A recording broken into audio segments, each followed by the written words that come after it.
This is the way the internet was built. This is what the internet was meant to be. This group of people who can come together, work cooperatively to build something for the betterment of society. Welcome to episode 376 of the Community Broadband Bits podcast from the Institute for Local Self-Reliance. I'm Lisa Gonzalez. The Internet Society, also known as ISOC, is one of the best-known organizations advancing a safe and secure internet for everyone. This week, we have Mark Buell and Katie Watson-Jordan from ISOC to discuss the organization, its work, and ISOC's upcoming annual Indigenous Connectivity Summit. Mark and Katie talk about their current project in the Arctic with a local Indigenous community and the community network project they'll develop next in Hawaii during the summit. They tell us about the history of ISOC and the nature of their work involving access and trust. We learn about how policy experts and technologists are working together in ISOC and within their partners to support their mission and vision. Check out internetsociety.org for more on ISOC and for details about the Indigenous Connectivity Summit, November 12th and 13th in Hilo, Hawaii. Now here's Christopher with Katie Watson-Jordan and Mark Buell from the Internet Society. Welcome to another episode of the Community Broadband Bits podcast. I'm Chris Mitchell with the Institute for Local Self-Reliance in Minneapolis, Minnesota. Usually one of the more northern guests. Usually I'm interviewing people that are to the south of me, and I've got a special guest today, Mark Buell, who is coming to me from Ottawa, but oftentimes coming from a considerably farther north place. Mark Buell is the Regional Bureau Director for North America in the Internet Society. Welcome to the show, Mark. Thanks, Chris. And then we also have someone who's very special to me because I used to work with Katie. We have Katie Watson-Jordan, the Senior Policy Advisor at the North American Regional Bureau for Internet Society, or ISOC. Welcome to the show.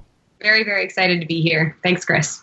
Absolutely. So the first question, I think, is, since I prompted with it, Mark, what do you do up in the Arctic Circle? I think that's the piece a lot of people will be most interested in out of this whole interview.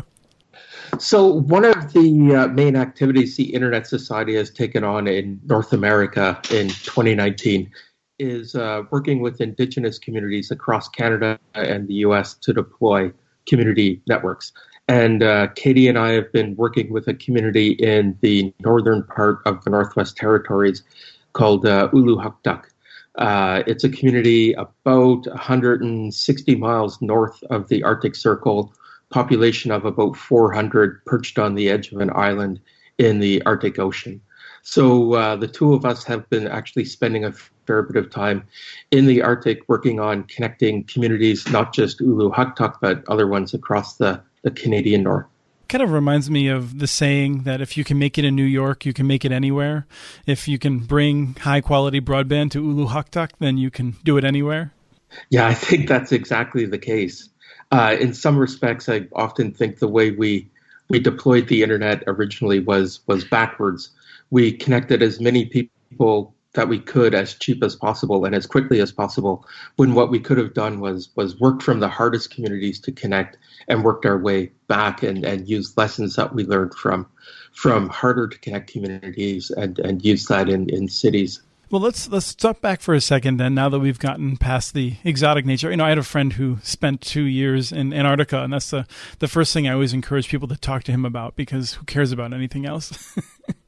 But what I guess a good place to start, let me poke you, Katie. Why did you leave us at Next Century Cities, and what have you been doing since? Oh my gosh. Well, it was very hard to leave Next Century Cities. The organization is really dear to my heart. And I think one of the things I like best about working at ISOC is that I have never stopped working with Next Century Cities. There is a lot of fantastic work going on between our two organizations now, which is fantastic. But the work that we're doing now is really special because I think it's the first time that I've worked with such remote communities, and getting to spend time in these areas and hear their stories and hear the ways that they are able to use very, very small bits of the internet, either with really high data caps or with really low speed, and hear what they're able to do with that and what they could do with so much more has been so inspiring. It gives you a sense of what we take for granted. Exactly. So, even we've been working really closely with a lot of elders in Uluhaktuk, and the things that they want for their children and their grandchildren that they think the internet will bring. it's the same things that we hear in every other city across the region. I mean, people want education and healthcare, and they want economic opportunity. But for communities where those things are already so much harder to get, the internet is a completely new world, and they're really excited to do whatever they can to bring it to their communities. And so we've been working really hard to partner with great organizations that can help them do that and to provide training and resources where we can.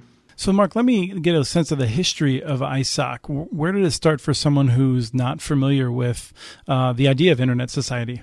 The history of ISOC is quite interesting. ISOC was founded in 1992 by a group of internet pioneers for a few reasons. And, that's 27 years ago. And 27 years in the internet world is basically an eternity. That's almost internet prehistory. Right. It's like the Jurassic. Exactly. But we were founded by the likes of people like Vint Cerf, Bob Kahn, and others for a number of reasons. And primarily to ensure that everyone everywhere has access to a safe and secure internet. We are also the organizational home of the Internet Engineering Task Force, which is the global group of volunteers who developed the standards for the global development of the internet.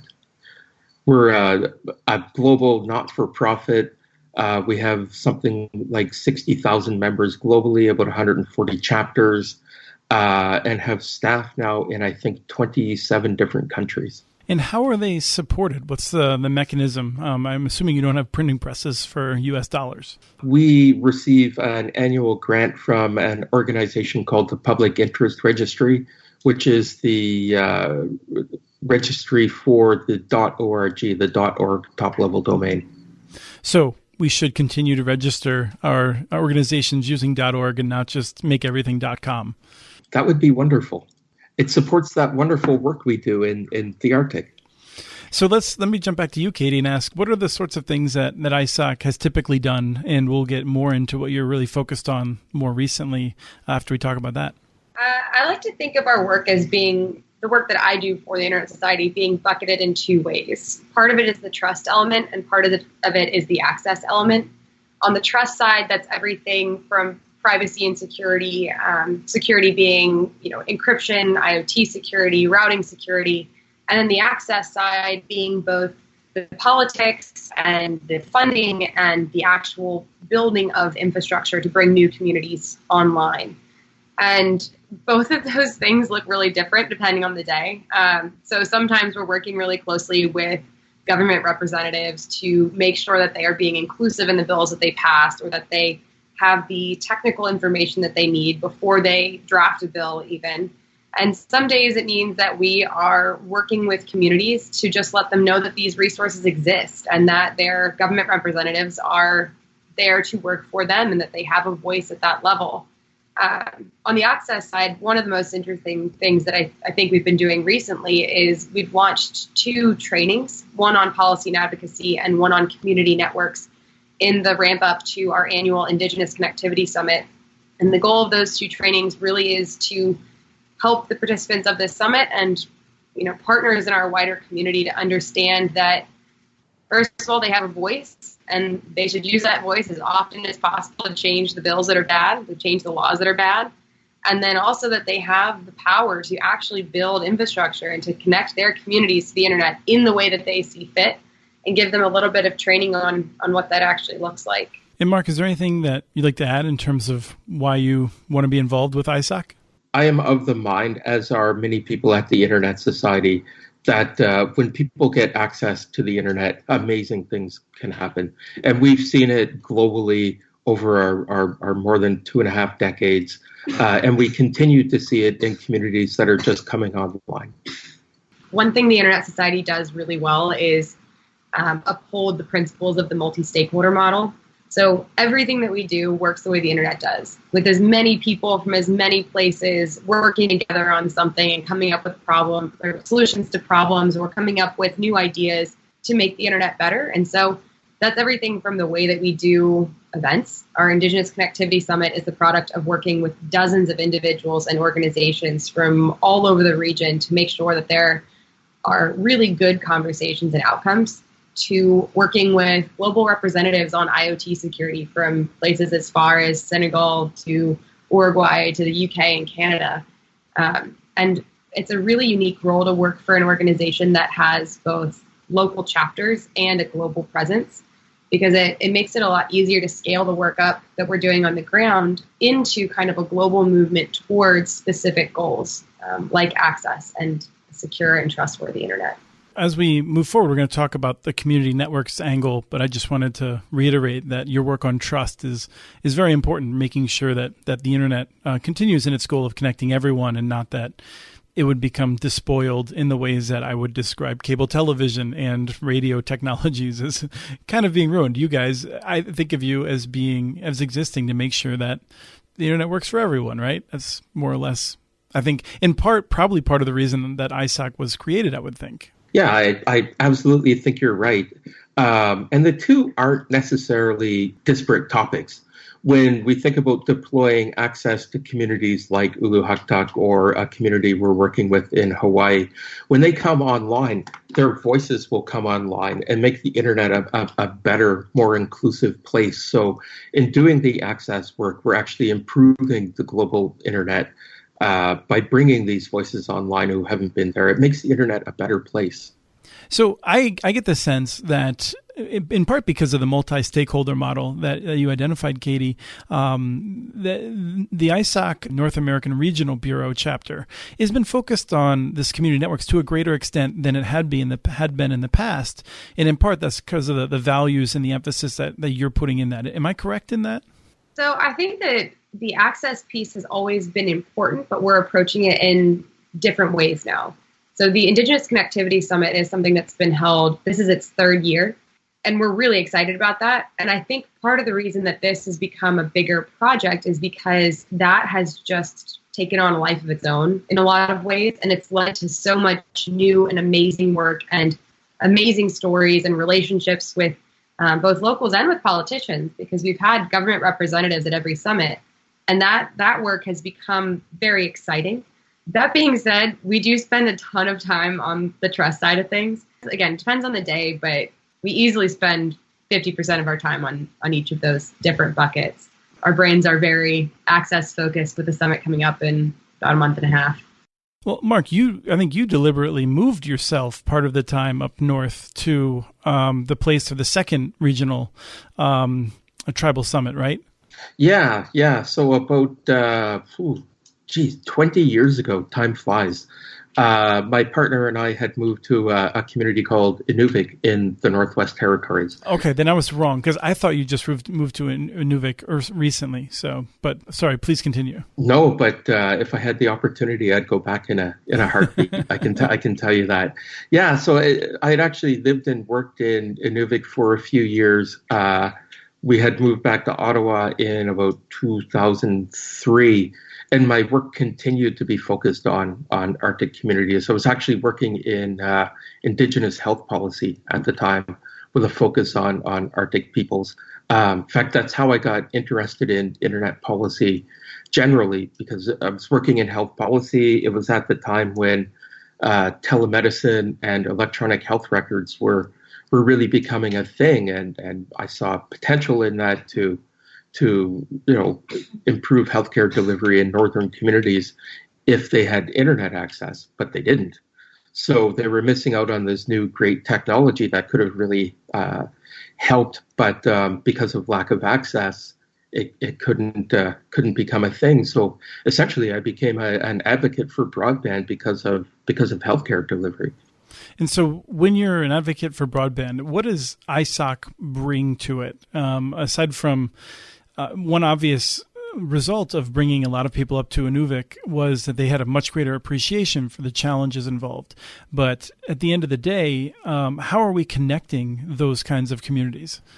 So I think one of ISOC's greatest roles is as a convener.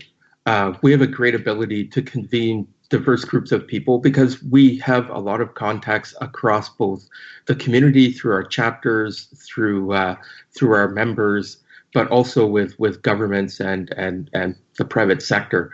And we have a great ability to bring those people together to discuss issues like connectivity or other potentially contentious issues. I think we're unique in the ecosystem for the ability to bring, diverse groups together and have those discussions in a safe environment. We don't have an agenda going in. We want to see the internet successful. We want to see people connect to the internet, but we don't have an agenda with regard to that. So I think we're seen as more of a trusted partner that can do that.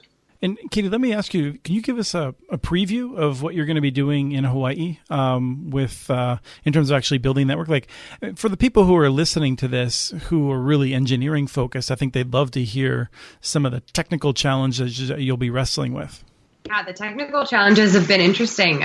We're really lucky. I'm going to sound like a broken record, but we've got amazing partners who are helping us work through all of those things. But as far as kind of what this is going to look like, the summit itself is going to bring together people from all across the region to talk about a huge range of topics, everything from culture and language to politics to funding sources, et cetera, et cetera. Then we'll actually go to Waimanalo, Hawaii, where Mark actually spent some time a few weeks ago, or I guess now a couple months ago, working with the community, doing site assessments and things like that.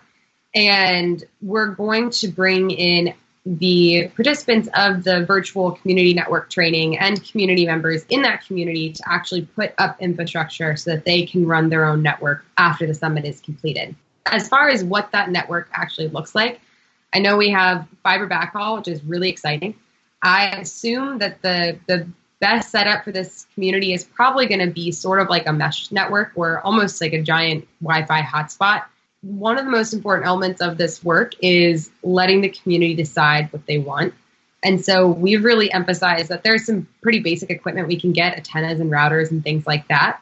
But as far as how they want to set it up, if they do want to have one local spot where it's just a huge Wi-Fi hotspot, great. If they want to put routers throughout and have, actually direct to the home service, great. And we're really excited about it, whatever they choose. But I'm hesitant to say exactly what it will look like before they've had the chance to decide for themselves. Mark, when you were there looking at the area to try and get a sense of whatever information you needed to collect, what were you looking for? And was it in part trying to get a sense of all the different options that a community would choose from? We're talking about actually a very small community. The population is about 90. It's built up the side of a mountain coming off of the ocean. It's actually stunningly beautiful there. Oh, that's the part of Hawaii that's stunningly beautiful on the Big Island. Yeah, it's absolutely incredible. But, we were there looking at the size of the community, the topography, where we would place towers if necessary, where we could tap into a fiber line, those kinds of things. What I found fascinating about the community in Hawaii is the challenges that they're facing, that they faced in the past to get connected, are no different than the challenges the communities that we're working with in the Arctic face. It's access to backhaul, it's funding sources, it's being able to deploy a network on their own terms that's affordable. There are some superficial differences, like Hawaii doesn't necessarily have to worry too much about extreme cold. When it gets down to minus 40, that's a different challenge in the Arctic than it is in Hawaii. But I'm sure we'll face some of those unique challenges in Hawaii as well. Yeah, more cyclones, fewer polar bears. Yes, exactly. Where did you find a fiber line out there? Hawaii, there is a private sector company called Hawaiian Telecom.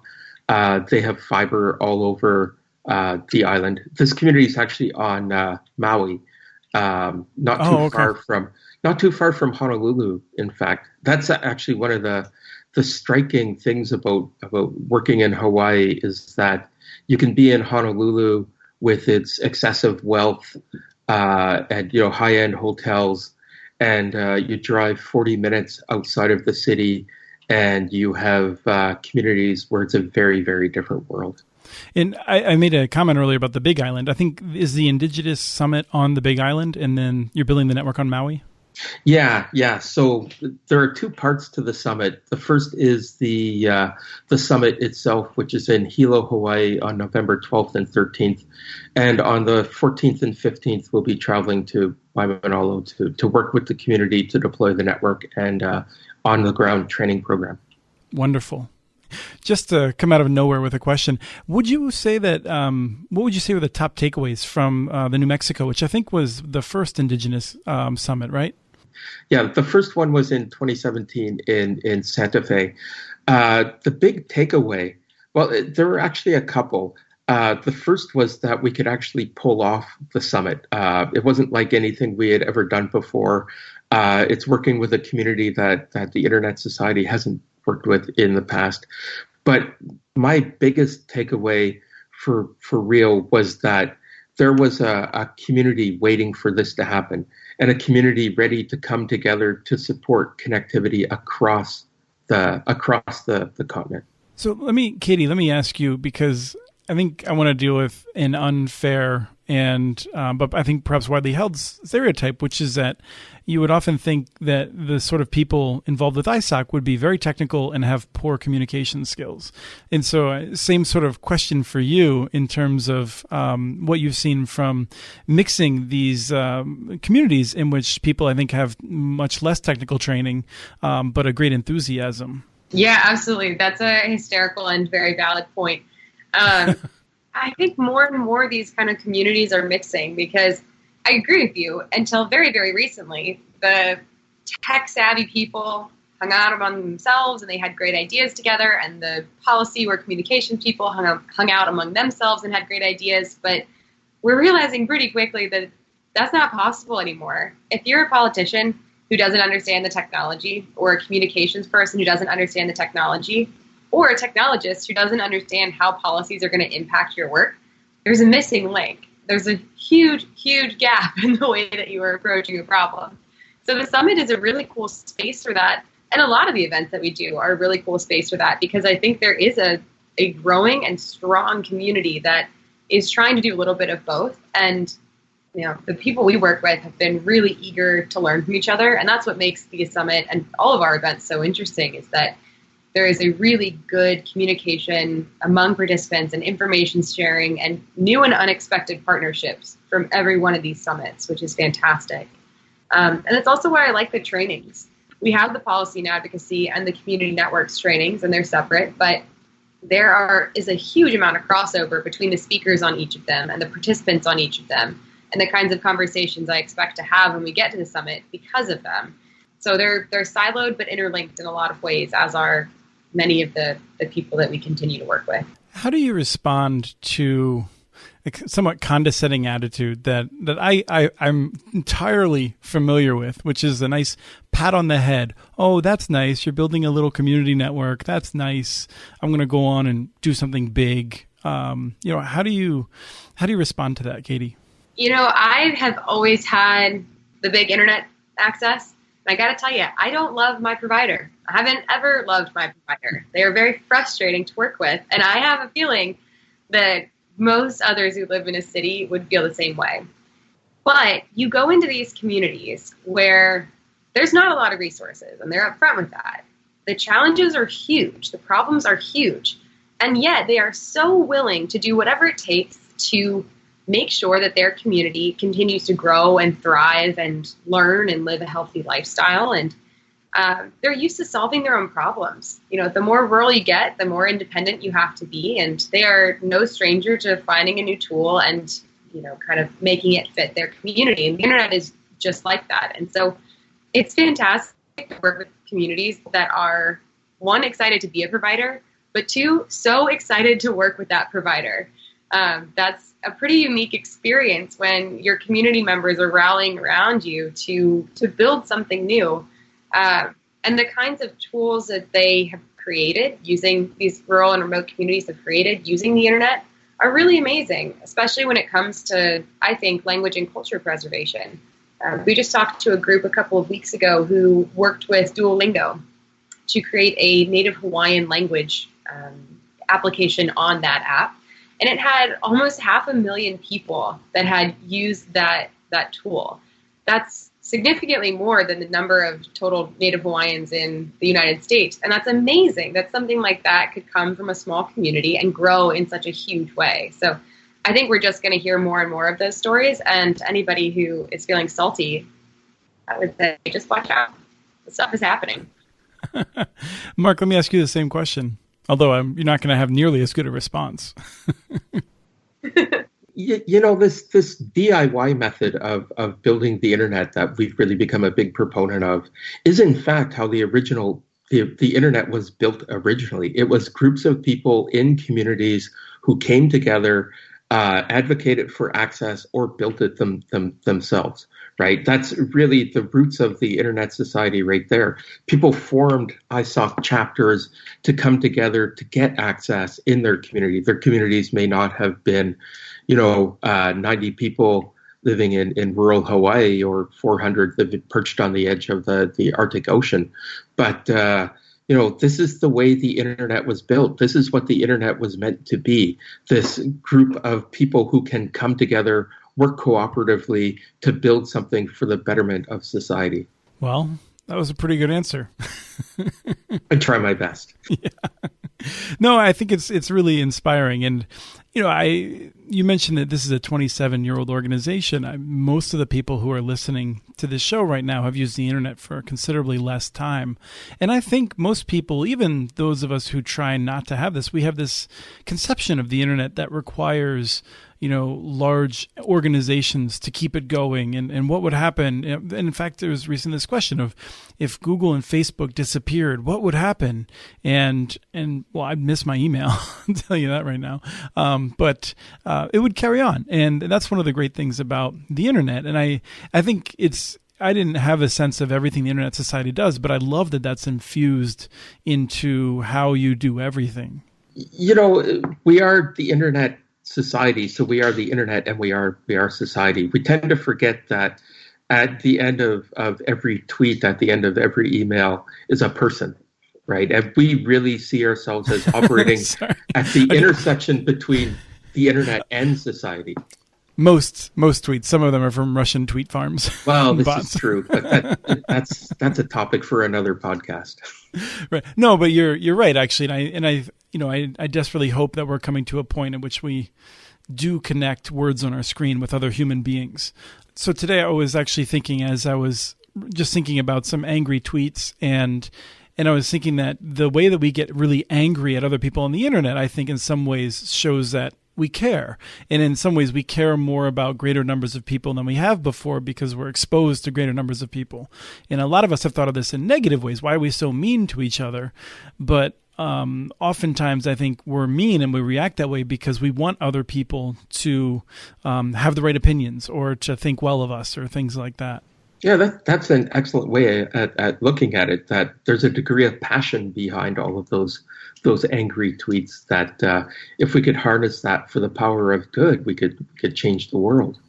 I feel like I need to ask Katie for a character reference. I'm not high right now. Let me ask you, is there anything else that we should really hit on that you're working on for people who are not familiar with the Internet Society, or any aspects of the work you're doing around community networks we haven't explained well enough? We do have fantastic work going on, though, in Canada around IoT security. We wrapped up a 1.5-year long process back in May, creating recommendations for IoT security that have now been carried forward by an implementation working group, and will be carried out over, we hope, the next year or so. Yeah, Internet of Things, IoT, security. It's a big deal because on multiple fronts. One is, and Katie, you're just assuming everyone knows this, but I'm not. I don't mean to be mansplaining to you, but I feel like the audience needs a little bit. These devices that we're buying are often insecure. They put us at risk, but they also put the entire internet at risk because negative or malware, bad people, often in Russia or China, I might say, are infecting those devices and using them to attack other parts of the internet. So it's a really big deal to solve this problem, and I'm glad that you're working on it. So, no, I mean, I agree. It's a huge deal, and it's a huge deal because it's not specific to one country. I mean, very little about the internet is specific to one country beyond the access side of things. But on IoT security, if you have some sort of a botnet attack, some sort of a malicious attack, it's going to be pretty rare that those devices that we're attacking exist only in one specific place or impact only one specific part of a network. And as we saw with an incident with Dyn a few years ago, the botnet attacks can take down massive pieces of the internet for anywhere from a few seconds to minutes to hours to days, depending on the kind of attack. So it's really important that all stakeholders work together on this, and it's really important that all countries work together on this, because if one person fixes the problem, it's still a problem. So I'm really proud of the work we've done in Canada, and I'm really proud that now we have a group of global organizations and government representatives working together to figure out ways that they can collaborate moving forward on IoT security, and we call that the IoT Security Policy Platform. It's a great group of people that are really committed to making the internet as a whole more secure. Great. And Mark, is there anything else you wanted to bring up? Well, I think Katie put all of that very well. I will do the obligatory plug that the Internet Society is a membership organization, and membership is free and open to anyone. And you just have to visit internetsociety.org and sign up and be a part of this great work that we're doing. And register domain names with a .org extension. Yes, please. Great. Well, thank you so much for both of your time and your work. I'm so excited that there are so many resources going to these tribal communities focused on indigenous connectivity. These are people that have been marginalized for so long, and the internet can offer tremendous benefits that I hope will reverse those, in some cases, hundreds of years of negative attacks. Thank you both. And thank you, Chris, for giving us an opportunity to talk about things we love to do and love to talk about. That was Christopher with Mark Buell and Katie Watson-Jordan from the Internet Society. We have transcripts for this and other podcasts available at muninetworks.org/broadbandbits. Email us at podcast@muninetworks.org with your ideas for the show. Follow Chris on Twitter. His handle is @CommunityNets. Follow muninetworks.org stories on Twitter. The handle is @muninetworks. Subscribe to this podcast and the other podcasts from ILSR, Building Local Power, and the Local Energy Rules podcast. You can access them anywhere you get your podcasts. You can catch the latest important research from all of our initiatives if you subscribe to our monthly newsletter at ilsr.org. While you're there, please take a moment to donate. Your support in any amount helps keep us going. Thank you to Arnie Huseby for the song Warm Duck Shuffle, licensed through Creative Commons, and thank you for listening to episode 376 of the Community Broadband Bits podcast.